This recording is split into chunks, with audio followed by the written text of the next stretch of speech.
Assalamu alaikum everyone. Welcome to our channel ZNZ Creations, and today I'm here to tell you something about processing, interpreting and discussing data, and this is a PowerPoint presentation made by ZNZ Creations, and I hope that you will get many information from this PPT. So let's restart. So in this PowerPoint presentation you will learn about mode, range, median and mean. So what is mode? The mode is the number that appears more frequently in a data set. A set of numbers may have one mode, more than one mode, or no mode at all. For example, the mode of the sample 1, 3, 4 times 6, 2 times 7, 2 times 12, and 17 is 6 because it is most repeated value. Now, median. So median is basically the middle value of a given observation. To find the median, we need to arrange the given values in an order to ascending or descending.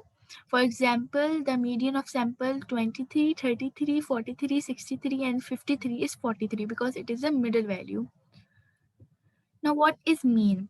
The mean is the average of the numbers, and to find the mean, we have to add the numbers together and then divide by how many numbers were added. For example, of a sample 3, 2 times 5, 6, 8, 10, 12, we will add them and divide it by 7. So it will be 49 divided by 7 and mean will be 7. Now, what is range? So the range is the difference between the lowest and highest value. For example, in 4, 6, 9, 3, 7, the lowest value is 3 and the highest number is 9. So the range is 9 minus 3 will be 6.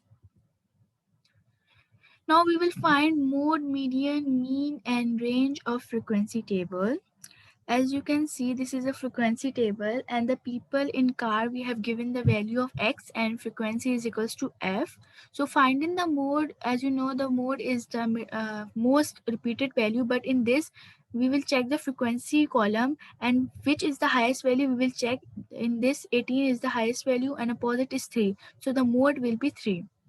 Now for median, as you know, median is the middle value. In this column, the middle is 3. So the median will be 3. Now for mean. For mean, we will multiply people in car column to frequency column. As you can see, we will multiply these numbers and get the values. Then we will add up the frequency table and fx, and after finding the total, we will divide them and the answer will be 2.82. Now for range, we will check the highest and lowest number and then minus them, so it will be 4. So I hope that you people get many information from this PPT. Now subscribe our channel and like our all videos.